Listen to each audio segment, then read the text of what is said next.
Welcome back to the Weekly Manga Podcast. This is the podcast where we talk about all of your favorite ongoing Japanese manga. This week we are talking about the brand new series in Weekly Shonen Jump, HakuTaku, and we have some choice words for this one. We'll also catch back up with Frieren, chapter 134, and her band of merry enemies, and Oshi no Ko 161 is starting to wrap up, so let's see about this climax chapter. All that manga news and more coming right up.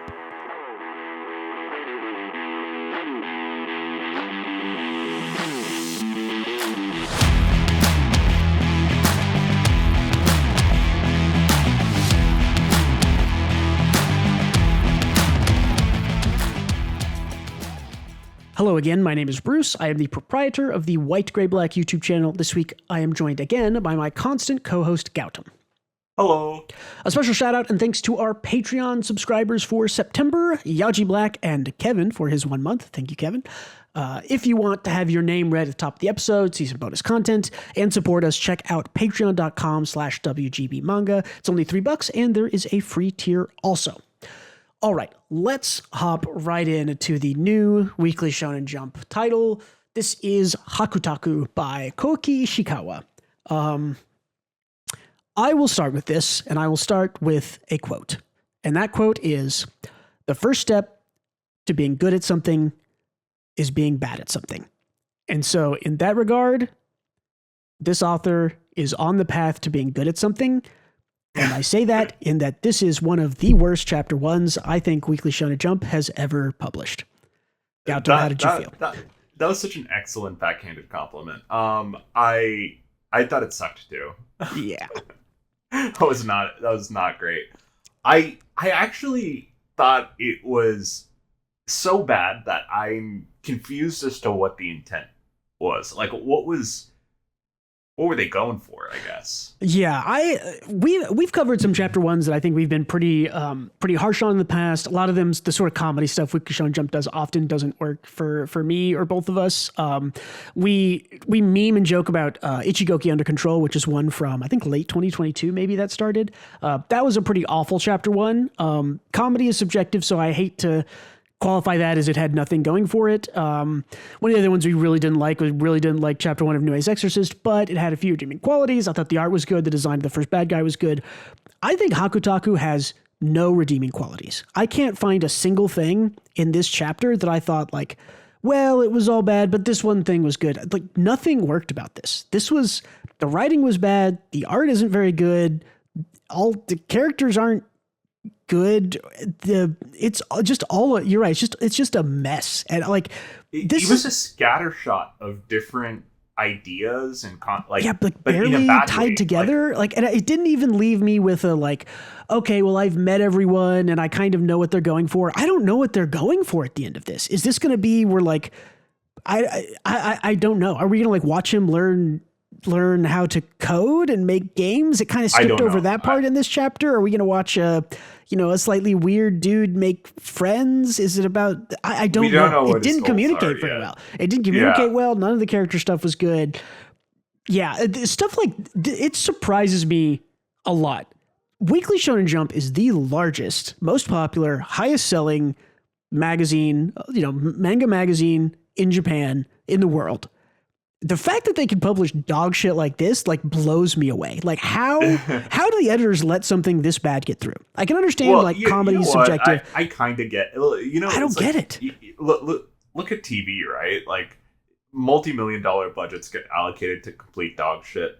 So I think it's like maybe the reverse, where Jump is generally so quality that it's surprising to see some hot dog shit come our way every once in a while. I don't know. Different expectations. I would have the same opinion about this if it was published in any other magazine. It's bad, right? So it's bad. Yeah. It wasn't very good. But let's get into why it's bad, though. Yeah, let's go through the chapter a little bit. We have some stuff. We have our lead character whose name I just don't even care to remember. I will say the one part I liked is I thought the first page was like a little bit endearing, in that the character was like watching some kids play soccer, and he's like, that's an interesting game. I wonder how I'd make it better.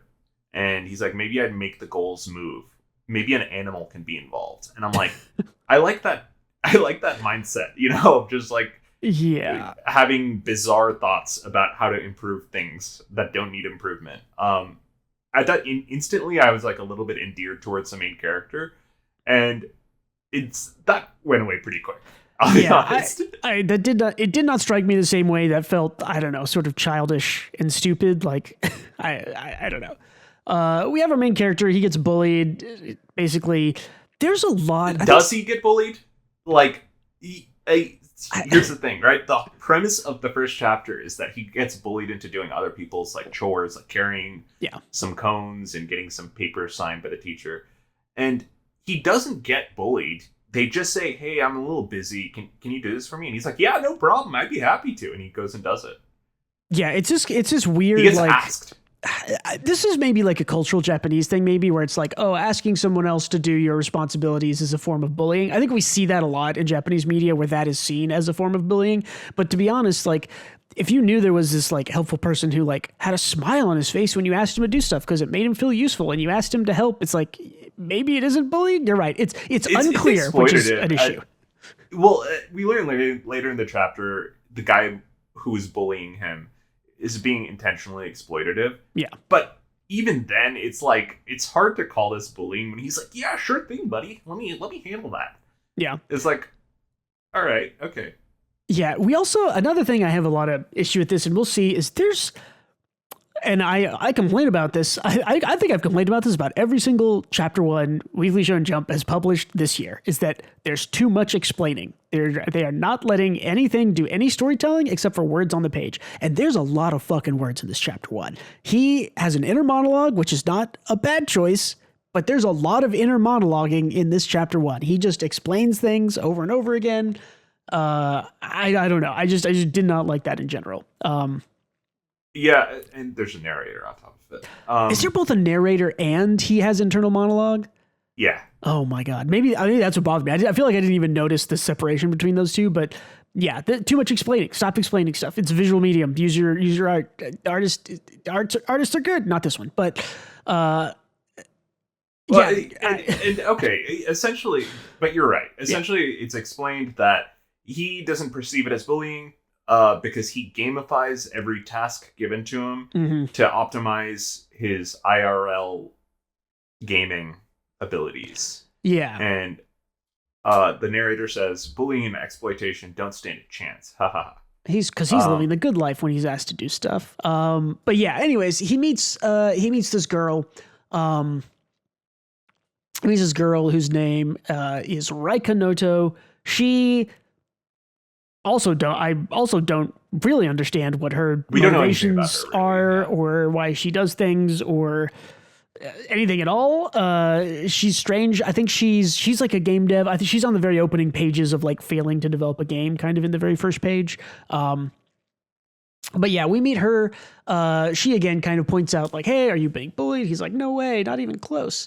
And then this is right after he's in his computer, I guess, game development class. Is that what this something is? Like that? Yeah. Yeah, and he is asked to do more tasks, and he gets absorbed in the tasks, and he gets them done.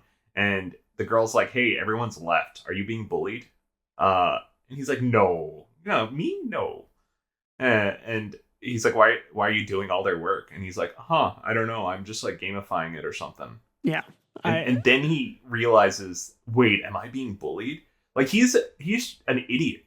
He's an irredeemably stupid person. Yeah, I mean, like, it would be one of those things where he would be like, the choice between, like, he knows that people are taking advantage of him, but he doesn't care because he gamifies it and enjoys it. That's one choice you can make. The other choice is he has no idea and he refuses to accept it, right? Where he's like, "No, he's such a goody two-shoes and he likes doing it that, no way, I'm not being bullied. You're telling me I am, but I'm not. I know I'm not." Instead, there's this weird, incorrect, in my opinion, middle ground of he doesn't think he's being bullied, and then someone points it out, and then he says, "Wait, maybe I am being bullied," but he doesn't understand it, and I don't know. It just like it's not. This to me, I saw some comments on this, so I'll say this is not an original thought that I am having about the manga. Was that this the main character here is like a little bit coded in kind of an autistic point of view type thing where he doesn't totally understand how certain social cues work. And I would be more willing to believe that if this was written better. So maybe he is, and if you're reading it like that, I think that's an acceptable way to read it. I just think that if that was the intention, it is even more difficult to sort of write and convey that on the page. And because this is such a poorly structured, written, executed chapter 1, it comes through even worse, and it's just confusing because if he is supposed to be like that, I needed more. I needed the execution of the chapter to communicate that in a better way, and it just did not. So I'm not sure that was the intent, but like I can see it because there's like a page later where he's like overstimulated. Yeah. But I think he is just like, I don't think it's coded to be like he's an autistic kid in high school, but more so that he's just a weird dude that gamifies things. And I think it's this realization where the girl tells him, "Are you being bullied?" and he realizes, "Oh, I'm being bullied." Like now I'm connecting all of the dots of everything. I don't know. It's all strange. Well, and it's all strangely written. And it's another sort of knock against it that we don't know. Like the chapter 1 is so unclear about the type of like none of these characters are well defined enough for me to know, oh yes, he's exactly this kind of character before he knows he's being bullied, and then knows like after he thinks he's being bullied, he changes in some way and develops in character growth. It just isn't like, it's just so poorly written that it isn't communicated well. And the fact that we're confused about, is he autistic? Is he stupid? Is he enjoy it? Does he gamify it? Like which of these is the prevailing thing that drives him? We don't know because it isn't communicated well because it's bad. Yeah, I will. I don't think he's autistic. I think he's just a dude who didn't make the connection for whatever reason. Yeah. So a happy simpleton, I guess. Yeah, I guess. Like, but he's not happy when she pointed out that he might be being bullied. He's like, "Oh, and she's like, "I guess he's just dumb." Yeah. I think you're right. I think he's just dumb. I guess this whole chapter is just dumb. Yeah. But anyways, the plot continues. She basically says, "Oh, the way that you're going to get back at your bullies is that in order to prove them wrong, you're going to do." I guess it's 3 weeks. I was thinking it was 3 days, but it's like you're going to develop a whole game in 3 weeks with an original video game. The bizarre part about this is like, wow, he was so single-mindedly focused on completing his tasks. He was such an idiot. He didn't realize he was getting bullied this whole time. He must be that in bold kind of person. Yeah. And then she proposed that they make a video game together. And I'm like, what is that kind of person? Like, it's like, yeah. It's like you got bullied so hard she assumed you're a coder. Like, oh no. That's the kind of person. It's like, oh, he's getting fucking bullied. He must be an engineer. Let's put him to work. Well, and it's also I just don't get it, because it's like, why does she think that, like, hey, all of your other group members in this project offloaded all of their computer programming, tasks onto you, and that's a form of bullying. And then she shows up and goes, okay, you're going to make me a video game in 3 weeks, and I'm like barely going to help you along the way. You're going to do all the work. She's like, bullying isn't him she now. bullying him? Yes. Like, again, it just doesn't make any sense. It's like, it's so, like, again, the execution of this chapter 1 is so messy and so bad. I don't even know what the author was going for to say that they missed on it. It's like everything is such an initial miss that I don't know if they're missing on their intention, because I don't know what their intention is, because it's all a mess. So I'm actually not sure if this page on the right we have here is intentional, because she's like intimidating him, right? Yeah. And while intimidating him, it's like she's saying, you're being bullied, right? You're just fine with them using you like that. And he gets bullied into doing something to prevent bullying, I guess. Yeah. Also, like, imagine when we were like in high school, like, and let's say people made fun of you for like being into Pokemon, right? Like, let's say you're getting bullied for that, and someone shows up and goes, "You know how we're going to prove these guys wrong? You're going to design your own Pokemon game, and it's going to be original, and people are going to love it." You'd be like, "No, that's what I get made fun of. Like that they bully me by giving me computer programming tasks to work. Why are you giving me 3 weeks of computer programming tasks? This is not going to impress them." I don't know. I have no idea. It's bizarre. Yeah, yeah. They're gonna make the video game using all of the characters in their real life. Terrible idea, first of all. But yeah. So and then you get a scene of the class president who is bullying him. Very liberal use of the word bullying. Playing basketball and talking to his buddy, and they're like, "Hey, you shouldn't be offloading your tasks like that." And he's like, "Well, I'm not bullying him. I just asked him, and he said he's happy to do it. He never gets upset."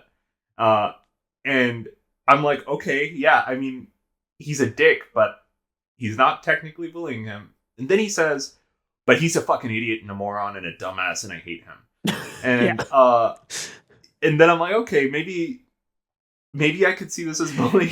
It's so mean too, because at first you think like, well, there is kind of this form of like, I don't know what to call it, like the casual bullying, right? Where it's like you're not being mean, you're not putting someone down, you're being like, "Oh, do my work for me," stuff like that. Where it's like you're abusing, maybe a power imbalance that you have as a form of bullying, but it isn't like you aren't throwing someone in the locker or taking their lunch money, right? But then he goes on, he says he's damaged goods. We might as well make it useful. Like, what the fuck, man? Yeah. Like, now it's bullying, but it's like it's this bizarre thing where to his face he doesn't bully him. He's just like, hey, buddy, could you do this for me? And the main character's like, "Yeah, sure, I'd be happy to." It's like it's a very.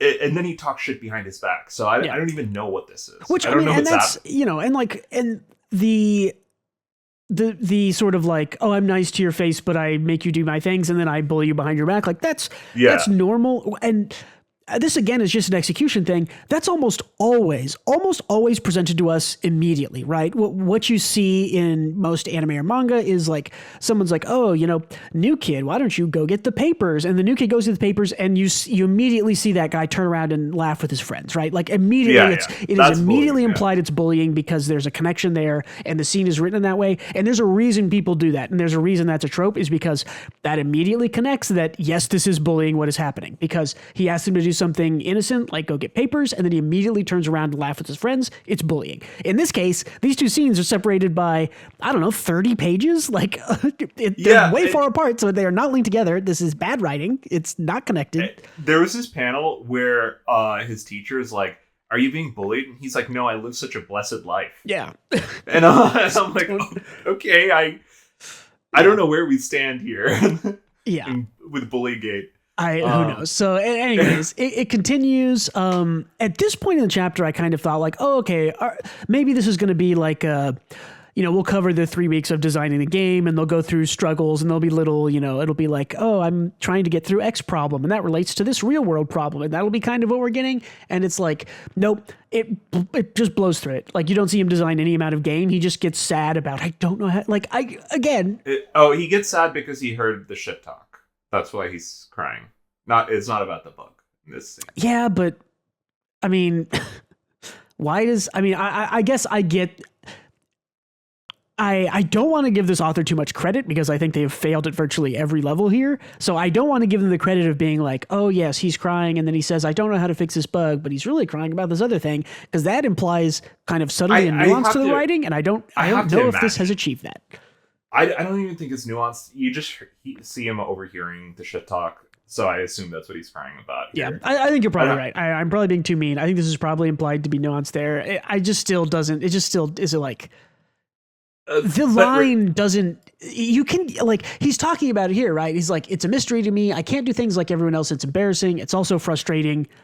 And it's just like, even if this line said like, "I'm not like other people, it's frustrating to be me, I guess I am being bullied," he could have said anything here, and instead he says, "I don't know how to fix this bug." I guess maybe it's implied the bug is inside him. Maybe that's what it's trying to say, and I just missed it. Oh yeah, that might make sense. Think that is. That may make sense. Let's go with that one. But the thing is, we haven't been shown that he can't do things like everyone else. He seems perfectly capable in doing all of the things he's been bullied into doing. Like, he seems he's better at doing things than everyone else. Yeah, the only thing he hasn't been able to do is detect bullying, which was honestly not even super shown to be bullying. So I don't know. And saying no to anyone, I guess, because like literally all of his agency in this chapter is just getting bullied into doing things. Yeah. I don't know. I think we're probably right that when he says, "I don't know how to fix this bug," that's the bug inside of him. Yeah, I guess having a backbone. Yeah, and then they finish this game in 3 weeks, which over the course of like, I don't know, 3 pages, like not very 4 pages. It's like, I wish we could have done better. He's like, he's very depressed about like, oh, I wish we could have done more, which, at the end of any artistic endeavor, everyone feels like this. And she's like, let's just go and see it. And everyone's like, everyone loves the game. Woohoo, it's a happy ending.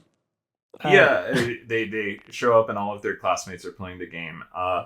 The game looks pretty good, actually. Like, I don't. Okay, again, and I think this is one of the biggest issues with Chapter 1 is that one of the confusing things about what is HakuTaku going to be about is it does not seem to be. It does not seem like it's going to be about game development, right? Like, it is kind of presented, I think, as like a game development, shonen story, but like, are you sure it's not going to be about game dev?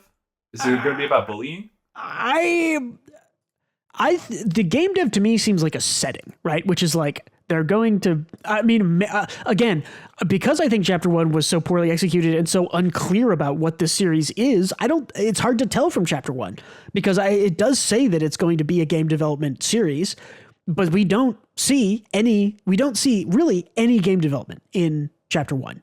We see them like kind of thinking about it and wishing they added more stuff, but we don't see like, oh, I wanted this guy to jump this way, or I wanted this designment here, or how do I, put a line of text into this? Like, they just kind of look at computers and talk to each other, and at the end the game is done and good. So there's no game development in Chapter 1 by my read. You want to know what's cool about that is that there's no character development either. I don't know any of their goals. Like, yeah, well, and the characters don't actually change all that much, but this is the weird thing we were talking about earlier.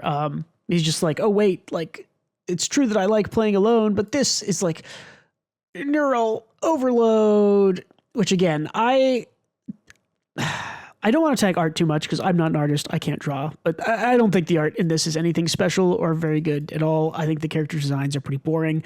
I think this is one of the worst splash pages I've ever seen. I'm usually a fan, like almost every artist, goes, oh, a 2-page splash, I'm going to go hard. Almost all of them are good. Even artists I don't like or series I'm not a big fan of, two-page splash pages, almost always pretty cool. This is probably the worst one I've ever seen. Like, this is bad. I can't imagine. Wait, hold on. Go to the next one, though. This one's better. Still not great. Still not great. But yeah, he gets mentally overloaded. Yeah. And we get the big announcement revealed at the end of the chapter that Hikuma, who's the main character's name I'm not going to remember, was reborn as a game dev. And it's like, no, he wasn't. Like, he wasn't. Like, nothing changed in the character. He just did a thing, which is like, there was no development. He had not made a game, and now he has made a game. I don't think anything in it, like, even though they show us this big, like, oh, neural overload from people being happy playing my game. He didn't change who he was. He didn't, oh, wow, I really like game development. I didn't think about it like this. He just like started, got bullied, met a girl. The girl bullied him more and made him develop a game for 3 weeks. He made the game. It's good. People like it, which makes him feel a little overwhelmed. And then they tell us he was reborn as a game dev. Like, he didn't actually change during any of that time. He didn't develop a new love for anything. The only thing he figured out was like, maybe I am being bullied. And then he somehow got back bullied at them by making them like his game. But like, the nerds who got made fun of in school develop games now. It doesn't, like, it's not the same. I don't know. It just like, he didn't get back at them at all, I would argue. I mean, I don't. I also don't think he did. Also, this chapter, again, if this is going to be about game development, had no game development in it. So I can't be like, well, the game development part was interesting. So if that's what the series is about, maybe it'll be good. It wasn't in this part. So if that's what it does in, chapter 2 onward, maybe it does. I don't know. Like, is this going to be like an individual character growth type thing? I don't know. Cause he didn't have any character growth in chapter 1. I don't know what this series is about, Captain. I also, like, he didn't show any reluctance to doing the tasks that were asked of him at any point. So it's like hard for me to even empathize with his bullying plight. It's like, sure, that guy was a piece of shit and a dick, but like, you were so excited to do these tasks. He seemed happy and fulfilled doing them in a way that he didn't say no once. Like, he didn't even show that he was like remotely uninterested. He wasn't like, oh, okay, I guess so, right? Like, and begrudgingly. As a caveat addition to that, I want to make it absolutely clear that I understand in real life, you might ask someone to do something like this in a situation where you have power over them and it is bullying, and you may go, oh, well, I didn't see them be unhappy with it. But this is like, it's different in this manga because we are. Brain. Yeah, we hear his internal thoughts. He is happy exactly. about it. Yeah, you've got it. Exactly. We are following this main character. We see him the whole time. We see his thoughts and his feelings. Again, lots of text on this page. We have a narrator, his internal thoughts and his external thoughts. All of them seem to line up with he's just kind of happy doing these things and is fine with it. Like, he doesn't feel like he's being bullied. And then someone tells him he's being bullied and he's like, oh, maybe I am. You've ruined... Like, I don't know, maybe it's an ignorance is bliss thing, but again, and this is all just because in reality, you could write a story with the same beats here and it could work with, a guy who doesn't mind doing stuff, but is kind of put down like, oh, maybe I am being bullied. That's bad. How do I get back at them? But the execution of the whole chapter is so bad and so confusing and so misguided that it just, none of it lands and none of it works. So, what would have made this better? If he knew deep down he was getting bullied. But wouldn't admit it to himself. Even that's single change is good. Exactly. Yeah. Because him not realizing and then connecting the dots just made me think you're a fucking idiot. You're a moron. Like, I don't know. I lost so much pity for that character when he's like, "Whoa, I am fuck." Like, yeah, dude, I don't like.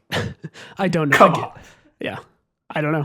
Again, I don't understand how this makes it past WSJ editorial. Like this, because maybe they look at it and they go, well, this is different from, this has a new interesting idea. The game dev in Weekly Shonen Jump. Man, is this the one with the esports? The one that we were thinking is coming out? Oh, is it? I don't.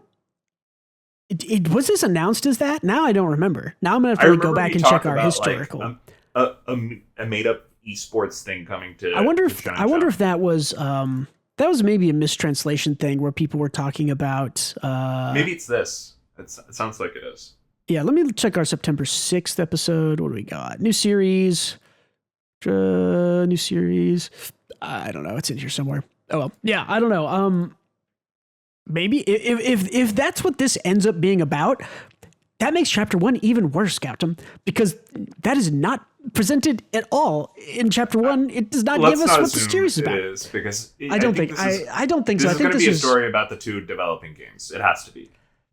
Or maybe it's a story about him learning to, stick it to his bullies, or maybe it's a story about the girl having character motivations that we don't know about. I don't know. I have no idea. Again, the reason I'm being so harsh on this isn't just that it had a couple of writing missteps in it, but its idea was wrong, but nothing worked in this. Its idea is bad, its execution is bad, its character stuff is bad, its art, in my opinion, is bad. Nothing worked about this. I don't understand what it's going for. If I understood what it was going for, I could say, I see what it's going for, but it missed. Or I see what it's going for and it hit here and it missed here, but I don't know what it's going for. And that's even worse than seeing what something is going for and saying it missed. Like, it's so unclear and so poorly executed that I don't know what the series is going to be going forward. I don't know what kind of feelings or development these characters are going to have. I don't know anything about the series after 45 pages or whatever in chapter 1, right? It just... How's the discourse surrounding this? Do people generally like it, or do they agree with what we're saying? I think it in general was very, very low. I want to go... Okay. I know, I'm curious too, because I want to see what people have to say. Seems to be a Bakuman genre with game dev. I don't agree that is clear at all. I don't think this has... The second top comment feels kind of rushed, felt overloaded with dialogue. Gaming industry, despite the idea of manga about the gaming industry and main character being implied to be on the spectrum, something I relate to, it didn't lift anything for me. Gonna check it out for a time. Interesting to read, kind of like Bakuman. They skipped the whole coding part and somehow made a complete game. I wonder how this works. I feel like it's just showing panels of them working extra hard, and the game comes out, and then everyone just says out loud it's fun, and then it's not going to be hanging around for long if it does that. Yeah, I don't know. This was a miss.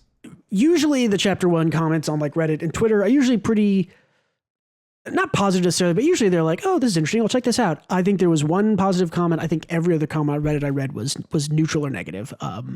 If this honestly, my guess is if this makes it, we talked about the U19 over, and some things getting canceled.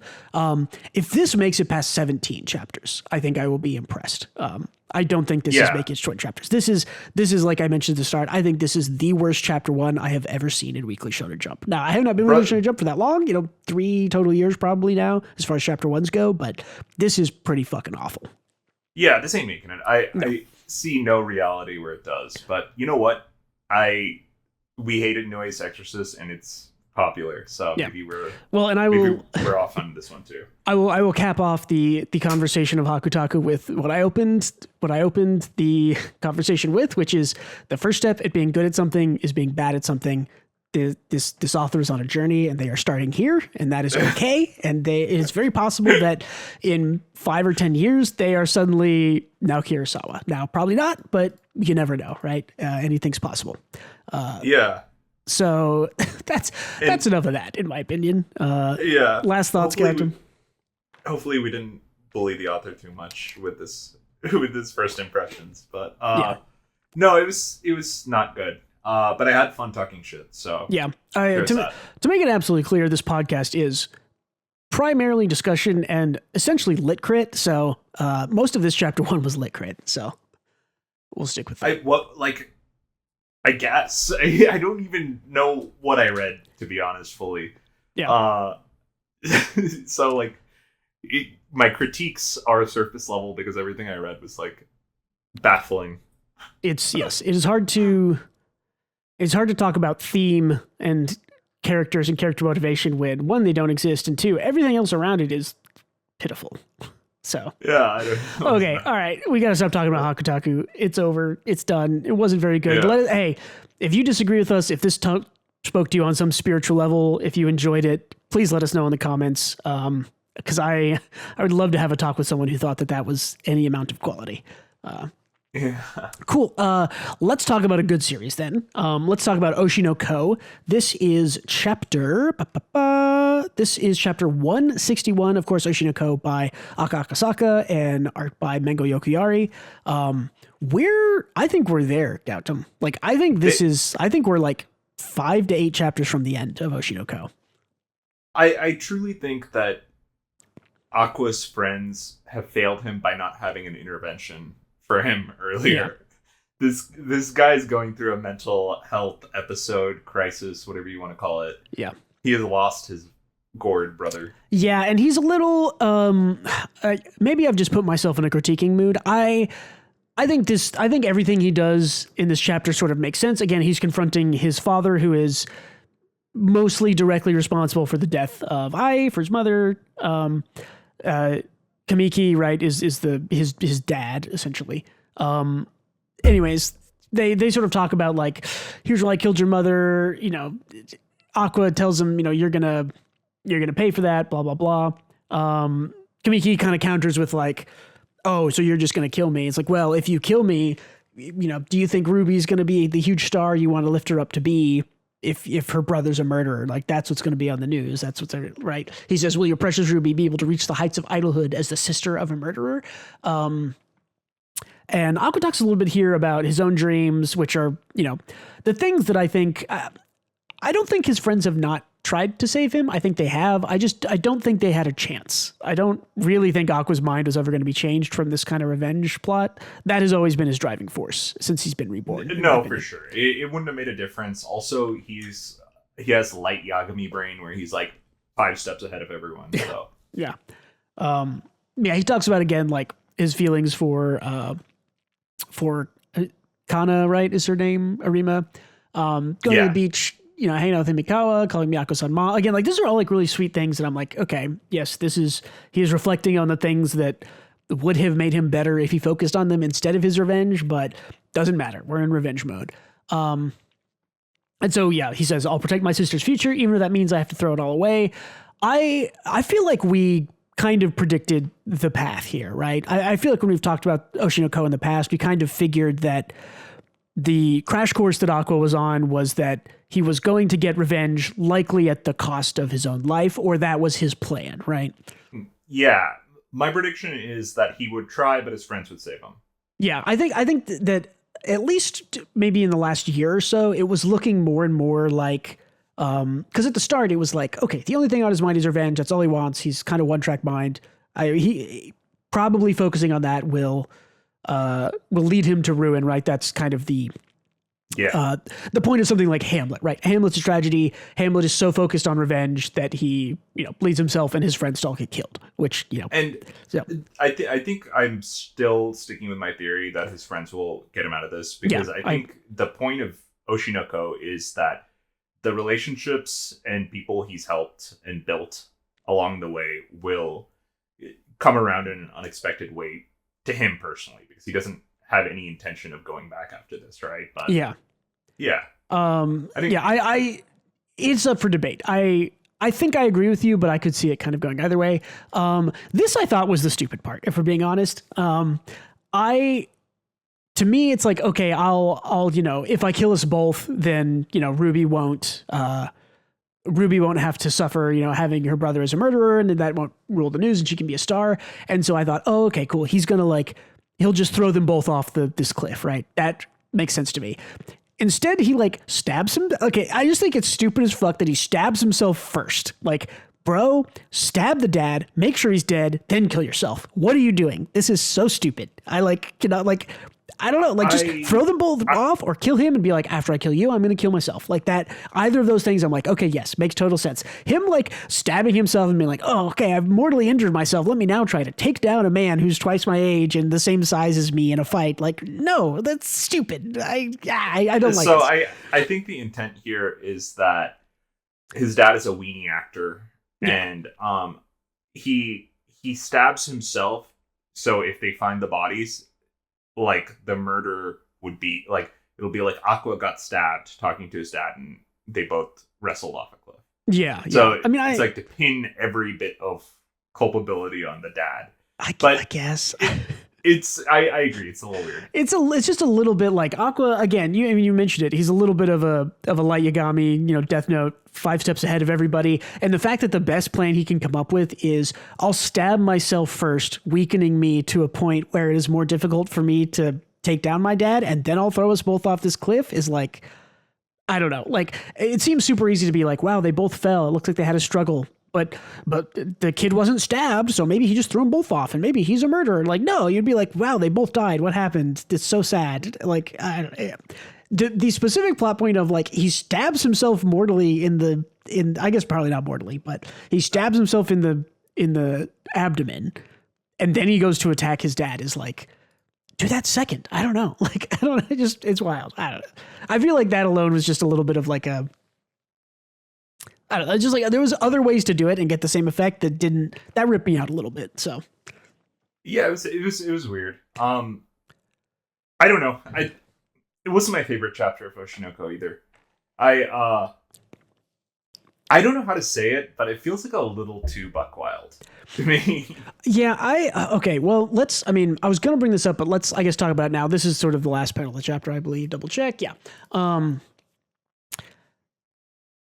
There were some complaints about Akasaka's ending of Kaguya. I agree with them, but not as strongly as some. I do think that the ending of Kaguya, I would say the last sort of 20 or 30 chapters, and even the last volume, probably the last 5 or 8 chapters, were weaker than the rest of Kaguya. I thought Kaguya was an incredible series, and I thought it was very, very good, and I thought it petered out a little bit at the end. Again, I think other people. I think people hated that ending, but or at least act like they hated it. When I think it's still pretty good. You know? I was gonna say I agree. I think other people are more they think that Kaguya was amazing and then got bad, and I'm more of I think Kaguya was amazing and then ended pretty okay, but it just doesn't really compare to how good the rest of it was. So it feels kind of worse to go from having a 10 out of 10, one of the best shonen romances I've ever read, and then the ending is kind of I just don't remember most of the ending of Kaguya, which is kind of speaks for itself, right? I just don't remember it. It isn't very memorable. So. You know what I think on Oshinoko? I think it should have ended with the revenge in the hotel room. That should have been the end of the revenge plot. Well, and I don't exposure thing. Well, and that's kind of where I was going to steer the situation is that maybe is Akasaka maybe not the best at endings. Is this maybe a pattern now we've seen if Kaguya, because I think Oshinoko has been, amazing 10 out of 10. And I think up until the hotel room kind of that climax confession with both the twins there telling dad that, our mom did love you or, whatever that whole drama was, that I thought was amazing. And these last couple of chapters have been worse, in my opinion. Not bad. I think Aka has, I don't know if this is a pattern or if he's bad at endings. He's just a great writer, so it's hard to know if like the next ending will be amazing, right? But I think he goes a bit too hard trying to end with a bang. Yeah. If I had to pick a pattern, right? Because Kaguya's, I'd say like the problem with his ending is the helicopter part was over the top, right? Oh yeah, that's right. She gets like whisked away, and they have to go save her, and it was kind of like why is that? There's nowhere? Like a chase scene in a helicopter. Yeah. And that's like too much. Yeah, for sure. Whereas like the perfect straddling of the line with Kaguya is when Shirogane does his confession with all the balloons, and he's like dressed up as a magician. I forget why, but that was perfect. That was like the perfect amount of over the top. Yeah. It wasn't over the top. It was like the perfect amount of dramatic reveals and dramatic tension and all of those things being released. And I agree. I feel similarly here about like, I think the hotel was like the perfect amount of like climax, and it didn't need to go even further beyond, if you will. This is a bit too much, I feel. Well, and I will bring this back, I guess, to sort of like predictions of where it does go. We were talking about that. I do wonder if, because we felt that like there was a sort of story, a emotional satisfaction in that scene in the hotel room. But I do think that Aqua has always had this drive in him for like true quote unquote revenge. Like he wants blood. His mom died and he wants blood for it. Like, yeah, exactly. I do think that him going farther than that still makes sense. Like I think that in this context, I think this is all, made sense from Aqua's character. I think him killing his dad, I think him taking his dad with him. We talked about that. I think that's a very logical conclusion to his character, or at least him making the choice to do this. So you mentioned, you think that that someone comes and saves him. Do you think in this moment they sort of save him from falling here, or? I don't know. I don't know, because I think the only character I can see doing that is Akane, because she's crazy and a stalker. But I think maybe afterwards, after like he's in a hospital bed, they're both fine, and his friends are like, I don't know. I have no idea. We'll see. I don't either, which kind of scares me a little bit in that I think like part of me thinks that kind of the great tragedy of Oshinoko is that, a grown man gets reborn as a child and kind of grows up again. What is his original name? I don't even remember. Aqua has lived as a person essentially for like, at this point, like 70 years, right? Or like 60 or 70 years, right? He lived to be like a full doctor. Right, he was 40s. Was like a 40-year-old. Yeah, he was like 40. Guy. He gets reborn. He's like 20 now. So, he's lived. You're right. It's like 60 years. He's lived kind of mostly a full life. And I feel like there is an angle of him sacrificing his, I've lived a full life, and then another small one for Ruby, who kind of like didn't get to live a lot of her first life because she was sick, and then, on her second chance is now living her best life, and he doesn't want to endanger that. It makes sense to me that like maybe he dies and that's the tragedy, right? Is that he had to give himself for Ruby to get what she wants, but then maybe Ruby is more sad about his death and can't be an idol. Maybe there's drama there. I don't know. This could go a lot of different ways, I think, and I'm not really sure which one I think is going to happen. I don't think it's going to end that tragically, because I think ultimately it's about what the series is like about what people represent and what their actions represent, right? Mm-hmm. And if we're leaving the final message as, hey, I am kind of a slave to revenge, and despite my sister already living a happy life, I have to pretend that this is for her when it's actually about my bloodlust and kill this guy. Yeah. I don't know. It just feels weird. At least Spike Spiegel it and be honest that you just want revenge. Yeah, I think it's a really good point. I do think that his his saying, "Oh, this is for Ruby," is he's lying to himself still, essentially, in this moment. Which does. There's also the start of Oshinoko, the first 10 or 15 chapters or whatever, had the kind of flashback interview or flash forward interviews, I guess, with after the movie has come out. And something tells me that I don't remember there being a whole lot of hints about one of the twins being dead. I think they both appear together at some point during those interviews. So I don't know if we see Aqua in the interviews, do we? You don't directly see Aqua, but I think you do see Ruby with someone standing behind her. I think people. That's the black-haired guy that's related to Aqua, his brother. Oh, okay. That Ruby's standing with. Okay, and, then I don't know. And Aqua is still alive as of that moment because Kana mentions what's her name again? Who's the mom?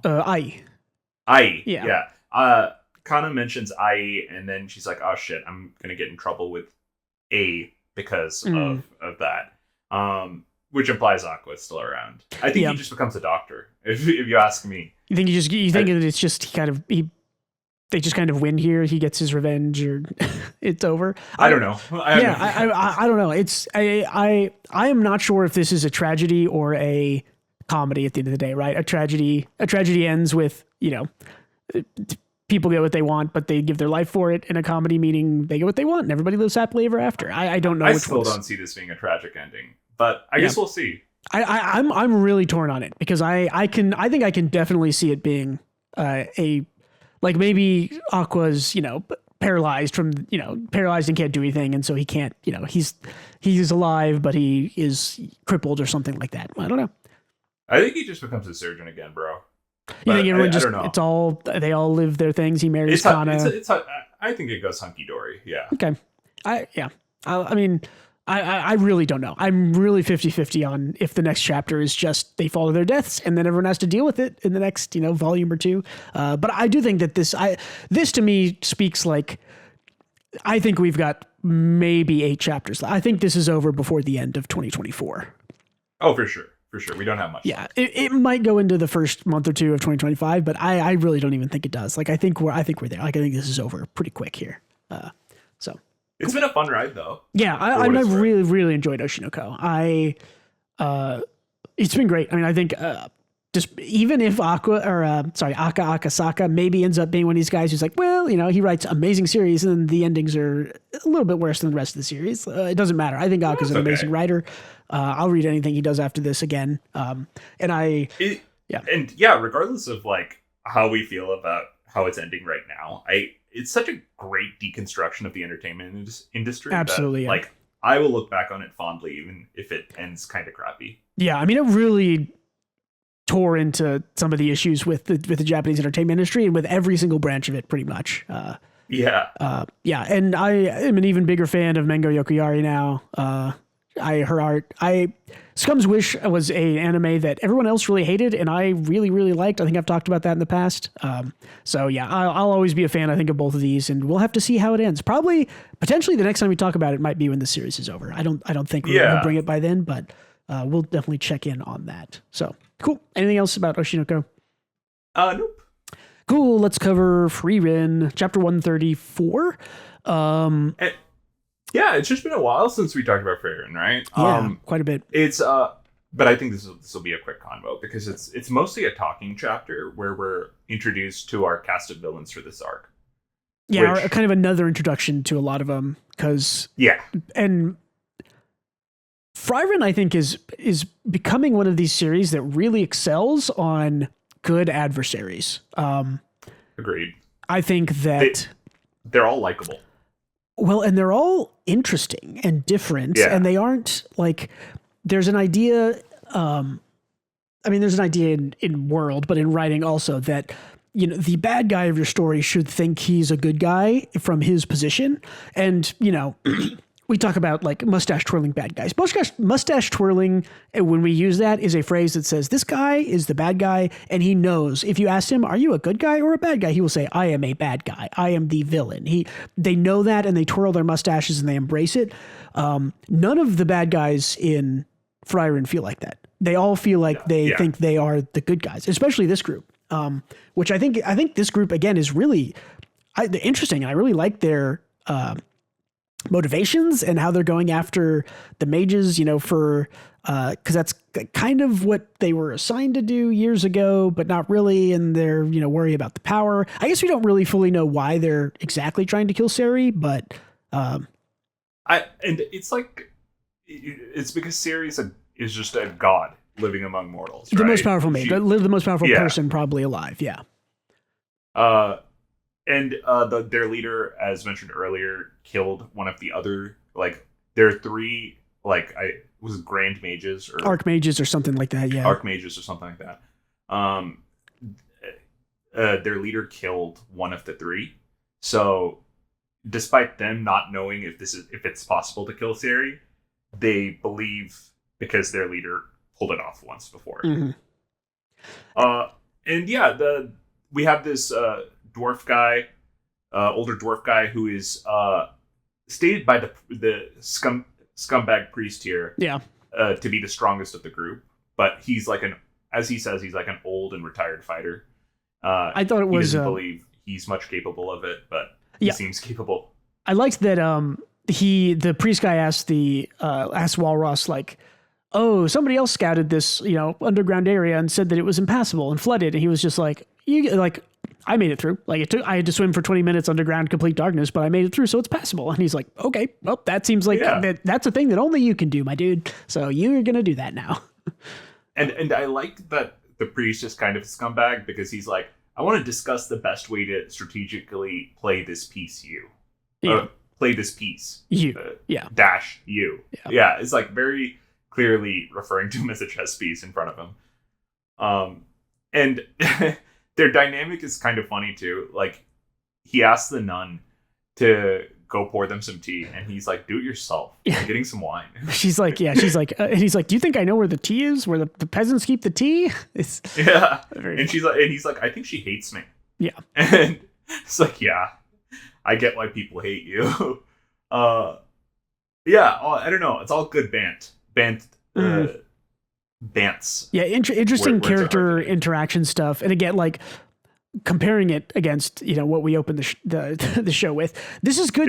There's lots of really good sort of nuance and character things going on here, even just with okay, because we know that this nun priestess is also in on the plot. She can talk to him like this because he's not actually her boss. If this was really he's the priest and she's the subservient nun or whatever, that's not the dynamic they would have. But we're again, given a lot of sort of character reveal, dynamic things just in a couple of lines. And that's true with every interaction. You mentioned also talking to the dwarf and the priest, they have, they kind of agree, but they don't really like each other. I think the dwarf doesn't really like him. And the priest guy is kind of I don't know how to use you. You're a tool for me to use. So it's interesting. Yeah. I think they kind of like each other. It's a mutual respect, but not I guess. Exactly.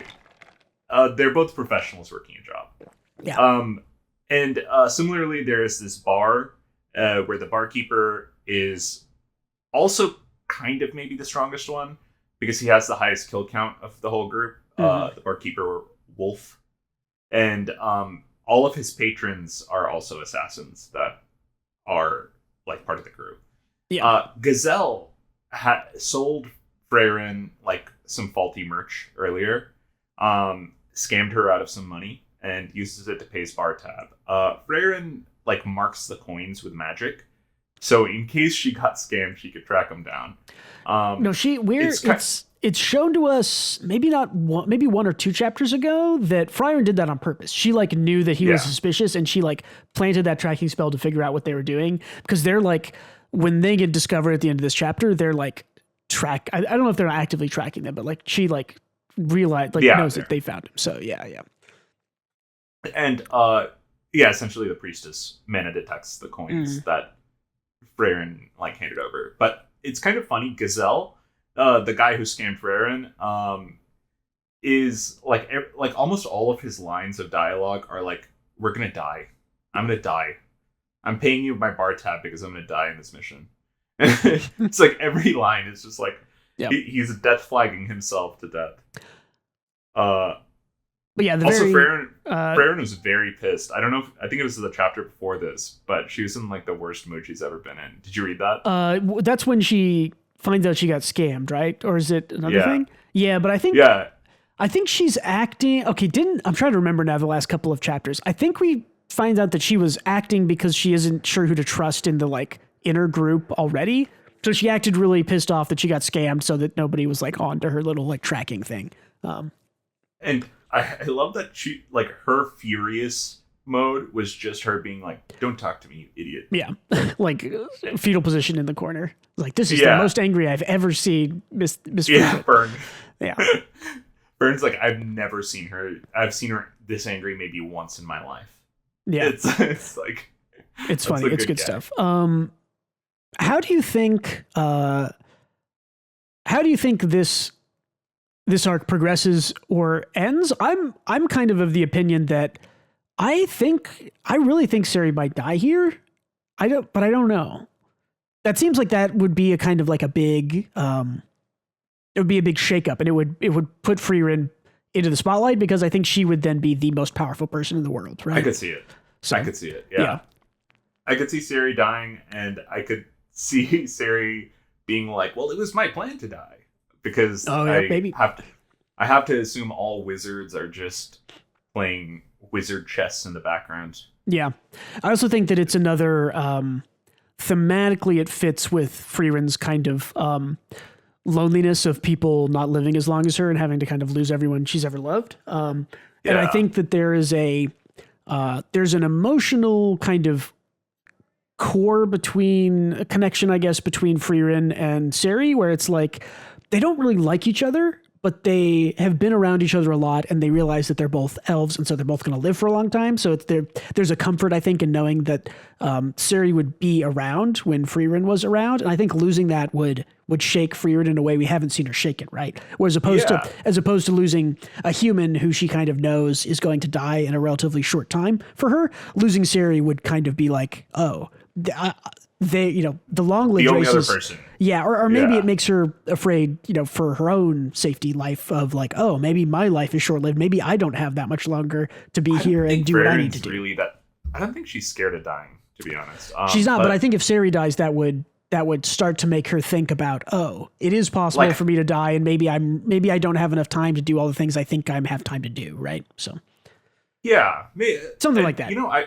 I think Frieren and Sari don't like each other because they have both lived so long, and their dispositions are pretty much set in stone at this point. Yeah. So, like, they're never going to change each other's minds. They've been thinking this way for like thousands of years. Yeah, it'll be interesting. I'm super curious. This arc has been. I really like the start of this arc. I think Frieren does a good job at building antagonists. I think is what it's great at, because the who is the Mocked of El Dorado, right? We got the Mocked gang back, minus Mocked. Yeah, but also like easily one of the best adversaries, villains in manga of the last like 2 or 3 years. Like that arc, I think won our like arc of the year for last year, because it was like so incredibly good. It was so good, and it was incredibly good because Mocked was an incredible character. And like the Mocked's handler, the Duke guy. Yeah, the leader, whatever. His name. King Duke. I don't remember, but yeah, he's so unbelievably badass in that interrogation scene earlier. And same with Denkin. Denkin's awesome. Yeah, Denkin's cool. Denkin's back in this one too. And we've also, I've appreciated in this arc that we've gotten a lot of returning characters, and then introduced like the bad guys are all mostly new, but then most of the good guys are returning characters. Denkin's back. The glasses guy and the knife girl, whose names I'm forgetting, are back. They're a fun pair. So yeah, and we also got introduced to these sort of like protective mages. Maybe last time we talked about it earlier in the year, we talked about them. They're also cool. Yeah, they're also cool. Like, yeah, I mean, like Frieren's just cool, man. Like I get it. Yeah. It's cool. I like the series. So I know, me too. I wonder if we ever see. I think like from that little test arc, we've seen like all of the characters recur in meaningful ways. Yeah, so I think it retroactively makes that test arc better than I thought it was upon reading it. Yeah, the first time. I definitely agree, because that was definitely one of the arcs when we were reading it, I think before the podcast even, where we were like, man, I don't know if I like this. It's a little different than the other stuff. But yeah, in retrospect, that lays the groundwork for every other arc that comes after, apparently. So it definitely retroactively makes it better. The only people we don't really see come back are the people on Frieren's team, which I think at the time the author maybe intended for them to be more popular. Mm-hmm. But yeah, we don't get the priest dude, the drunk priest guy back. Like, that is odd. Who likes older women, which is so weird, because I feel like when he was in the series, everyone loved him. Everyone was like, "Oh, cool! It's the last of the core group. We like him. He's funny. He hits on older women, and Frieren's an older woman, and he hits on her, and it's funny." And then he just went away and has never. It's been 100 chapters, and we have not seen him. So I don't know if he's come back or not. If you asked me during his chapters when he left, I would have said, okay, yeah, this dude's back in 20. Yeah, he'll be back soon. But no, he just, nope. He never showed up again. He's been gone, I think, for at least 100 chapters or close to it. So I thought it would be a reflection of the old Heroes Party, where there's a priest, there's a warrior, there's a mage, stuff like that. Yeah. But yeah, no, he just never. I think everyone assumed that. That's definitely seemed to be the pattern, but I wonder if he comes back eventually. It'll be it's one of those characters people remember and liked. So I think if he does come back, maybe in this arc, who knows? It'll be a fun time. Yeah. Cool. I guess we'll see. Anything else for Frieren then? No, looking forward to more. Let's cover Frieren again real soon during this arc again. Yeah, I think it'll get interesting. It's going to be a fun arc. I definitely am looking forward to talking about it more. Cool. Let's do a little bit of manga news. You don't have a whole lot here. Magical Girl Tsubame, I Will Not Save the World, ends. That is a series by Mapolo 3 and Jump Plus. I read a little bit of that, maybe 8 or 10 chapters of it. Oh, yeah, we mentioned that. A little weird for me. Medaka looking one. Yeah, maybe I'll go back and read it. It's only, I don't know what it ended at, 40-something chapters, but not too many. So if you read that, let us know how it was in the comments, maybe. We got an announcement for a Beat and Motion by Naoki Fujita. That got an anime announcement. That's another Jump Plus series. I don't know if you remember reading that one, Gautam. I remember it. Yeah. I liked it. You liked it, I think, more than I did. I was a little down on it and dropped it, but there's a lot of people who really like the series. I check the comments every once in a while, and people seem to really like it, so maybe I should pick it back up. But yeah, that gets an anime announcement. I should too. Yeah, that sounds good. Yeah. They released the English title for the Fragrant Flower Blooms with Dignity is what it's kind of been called in the West from fan translations. That's just going to be called Bloom. That's by, I like that much better. Yeah, Saka Mikami. That's a very popular one that also just got an announcement of a anime last week, 2 weeks ago, maybe. I was telling Bruce that Fragrant Flower, it's already a tongue twister, to be honest. Flower Blooms with Dignity. It sounds like a period piece romance. I hate that title. Yeah, it is definitely a mouthful title. Bloom to me maybe feels too short, like you're losing a little bit of nuance in kind of a longer Japanese title, but it's simple, it's easy. People will think about it. So yeah, it's no Demons of the Shadow Realm. Fucking don't make me mad. I hate that so much. Anyways, we also got an announcement for Fire Force Season 3. Yay, Fire Force. I love Fire Force. This is labeled as Season 3 Part 1. I think Season 3 Part 2 will probably be the end of the series. It moves pretty quick, even though it's 304 chapters. And the teaser image they gave for Season 3 Part 1 is essentially the last 100 chapters or so. Isn't that where that teaser image comes from? So we're getting there. There was not nice.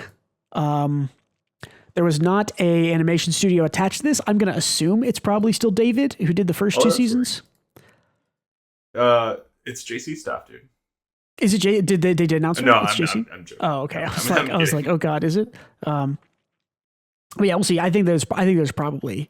I hopefully David again. I think Fire Force, whatever problems you may have with it, the animation and the lighting and the sound effect and everything that in Fire Force might have some of the best action animation of the past 3 or 4 years. I don't actually think anything has been better than it. It's actually sick. So it has maybe the first or second best fire animation I've seen. Number 1 is probably Promare. But really not number 2 is not really Mustang. Oh, also good though. That's also good. That's also good. Also a good one. Same with Demon Slayer. Also had good fire animation. That's true. That's true. Fire Force is great. Yeah, you need to read it. I think it's great. All All right, more news. Let's see. We got Nichijou creator Keiichi Arawi's City anime adaptation by Kyoto Animation officially announced. This is another manga by the same author. So Nichijou. hyped. Yeah, this. I have every volume of City, and Nishijou was such a critical failure that or box office failure. I guess it just didn't sell much. Yeah. That I am so surprised that we're seeing City adapted by Kyoto Animation. What a dream. Yeah, Nichijou is. I don't even think there's competition. Nichijou is the funniest anime I have ever seen. It's so funny. good. And the thing is, it's the funniest, and it's like a weird like sketch show almost. But then at the end of it, there's like heart to it because Kyoto Animation has heart in everything they make, and they're an awesome studio, and they're awesome. It's so cool to see this. So yeah, I know. It's just perfect. I love Nishijou, and I'm really looking forward to seeing City. Yeah, I'm super excited for this. Let's see. Last on the news, we've got, by the time you're watching this, Jujutsu Kaisen has ended in the last chapter published earlier in the week. Everything I've seen from the leaks, which I'm not going to go over what the leaks are, just saying what I've seen is that is the end of the series. I don't think we're getting more. I don't think we're getting a part 2. So, jump in the comments. Let me know what happened, how you felt about it. The consensus I have seen online matches that maybe this was not the best ending in the world. Dude, this is like my one regret for not reading through Jujutsu Kaisen is that I can only watch like the reactions from a distance and be like, wow, that sounds like a fun time. Like people are so angry about it. Yeah, they're lots of unhappy people. So we'll see. They were shitty. Like the fans were shitting on it. So I'm like, wow, this has like no allies supporting this ending at all. Was it that bad? Someone I don't know. Tell us in the comments. Yeah, we do not read this series. I think that I detected his writing shortcomings in the first season when I watched it and said, nope, I'm not going to keep watching this because this guy is not going to be a writer for me. And maybe at the end I was correct. I don't know. I thought it was like a fun time, and then I just dropped it for whatever reason. But like, yeah, I mean, apparently shit went off a cliff, huh? Okay. I think I've talked about this before, but I watched all of season 1, and I legitimately thought it was really good. And then he made like one of the most sort of blatant critical errors I have ever seen in storytelling at the end of. I guess it's not actually at the end of season 1; it's like halfway through, but they go. I got all the way up to where the glasses guy is fighting inside a domain, and then Yuji has said like, I won't kill anyone. And he learns that demons are humans, and then a demon attacks him. And then the camera cuts away and we don't see what Yuji does. And then he comes in to save the glasses guy. And it turns out that he killed a demon because he had to save his friend. And the fact that we like don't see on screen how the most important character decision moment for Yuji in that moment of like, does he choose to kill a demon who he knows was a human, in order to save his friend who's a human and alive right now. The fact that we don't see him make that decision and it just skips over it to get kind of like a dramatic reveal, that to me is just absolutely blatantly one of the worst storytelling mistakes I've ever seen. Like, it's just so insane to not show that on screen. To be honest, so yeah. None of this. I remember the proximity of that arc where the glasses guy is fighting that, I don't know, crazy guy around like a high school or something. Yeah, exactly. That's exactly the part. Yep. But I don't remember any of the fine details. So I remember that because I have had numerous fights with different people about like, it was so sick and how like, no, this single choice in storytelling is one of the most blatant mistakes I have ever seen. So anyways, let us know how Jujutsu Kaisen ended. A blatant mistake, or was it okay? Let's talk about one more thing. Gautam, I'll go first. So I went back and read. I've been kind of dipping in and out of this series because I really like Yam's art. It's a little late, but I've fallen in love with my childhood friend. This is by Yam. She previously did, was it Ganbaru Doki-chan, who it's kind of like the office romance type thing. Oh, yeah. I think she's one of the greatest artists. Her anatomy and style and everything is really cool. This series, I think, is really good. Like, Is this a first person? Is this an FPS manga where I have to play as the main character? No, it has certainly moved away from that in the recent chapters. I would say the appeal of this is that the main character has a crush on her childhood friend who's a guy, and she's really cute and flustered about it. Think like Marin from from Bisque Doll. She's she's like really into the guy, and there's a lot of, it's from her point of view, so it's very cute the way she's sort of like, I'm really into him, and why isn't he see? And she did like, will like be kind of, how do I say it? She'll be like dismissively flirty, right? Where it's sort of like, oh, like, why didn't you bring your umbrella? Why, like doing these things. And she's like beating herself up inside about like, don't do this. Stop doing this. Like, just talk to him nicely. Just be nice. You like him. Stop doing this. So that's fun. And then the most recent, I think 3 or 4 chapters are doing a flashback of one of her friends. And then the boy she liked before she goes to a different high school than him because he wasn't smart enough to make it past the test to get into her high school. So they go to different high schools. And there's been a flashback between that and another character that has gotten very dark and serious, which I like and appreciate. Other people have gotten a little down on it. I showed you that, I sent you that screenshot of the Mal reviews on this series. That was for this series. And it's like, a decent amount of high scores, and then like half of them are ones, and almost all of those ones I can guarantee you are from the last 3 or 4 weeks, where the series. This is from this thing? So this series is generally very sort of light and fluffy, all romance, cute girls, mostly faceless kind of guy, but the guy is a little bit of character. And her girlfriends at school who push her to do things. The last 3 chapters have been about like sexual abuse and like failure and like continuing the cycle of sexual abuse in a sense, almost like this girl, her mom gets remarried and she talks about it. Again, this publishes like 4 to 7 pages once a week. So this is not a whole lot of stuff there. I get why people are pissed about this. It's like, what's the need? Well, it doesn't necessarily, I don't know. I still think it's executed really well and I still appreciate it. I'm interested to see where it goes. It could certainly fall on its face with it, but I'm interested to keep reading it. So I think this is a good series.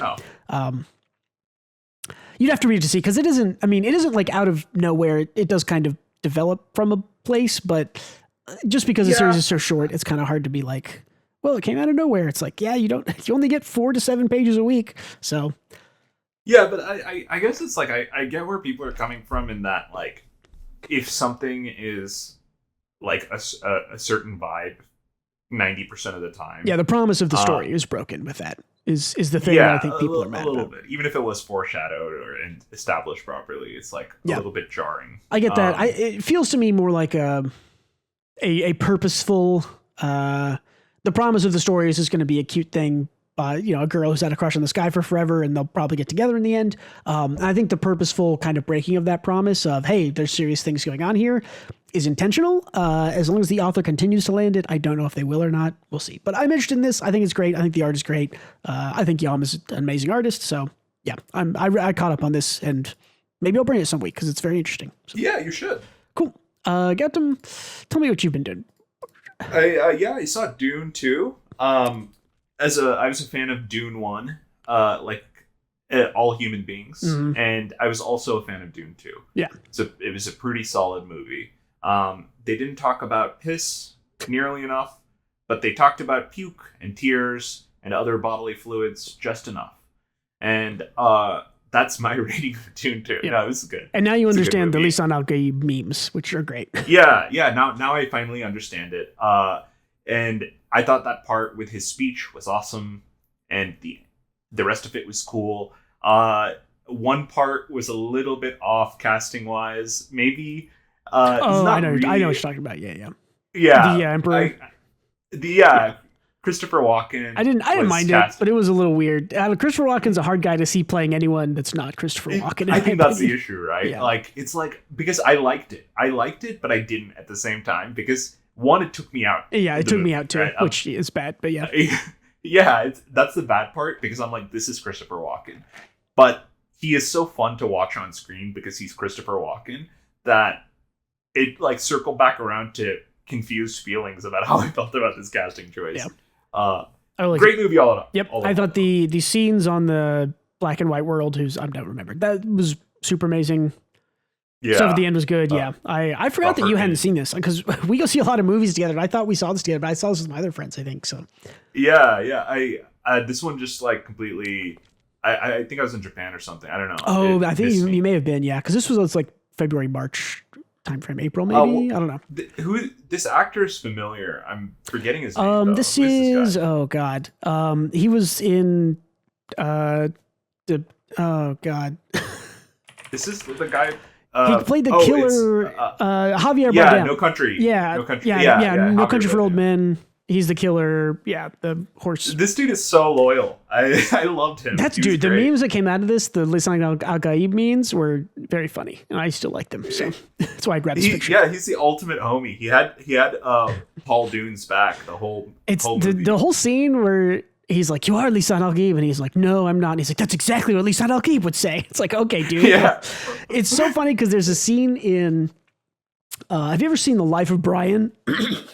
It's a No, I haven't actually. It's a Monty Flying Python, Circus. Monty Python kind of satire movie of the life of Jesus Christ, and there's literally exactly a scene where there's like, he is the Messiah, and he's like, no, I'm not. It's like, that's exactly what the Messiah would say. It's like straight in Dune 2. It's funny. I ultimately I thought it was a really good movie. Yeah, great movie. A lot more fun than I thought it would be. I thought it would be more like stark serious the whole time. The last But, one might end Javier- up being even more serious with the war, but we'll see. They are making a third one, I think. So. Oh, okay. Yeah. Is this Villeneuve's final Dune movie? Is what I heard. Yeah. Because the story of who's the main character in this? Paul Dune. Paul Atreides. The story of Paul Atreides is basically the story of Dune and Dune Messiah, and then at the end of that, he's dead. Or I haven't read Dune Messiah, so Okay. something happens to him, and his story is over, and it kind of picks up with his kids after that. So Dune Messiah will tell the complete story of Paul Atreides. So I think there's going to be one more movie. Okay, cool. Cool. I think that's it. Gautam, anything else this week you wanted to shout about or go over? No, sir, I'm good. Awesome. Hey, thanks again, everyone, for listening or watching. Don't forget to leave us feedback, comments, upvote, thumbs, ring the bell, subscribe, all that jazz. Check out Twitter, Patreon, linked in the description. Thank you for being with us yet again this week. Goodbye. And don't forget to read more manga.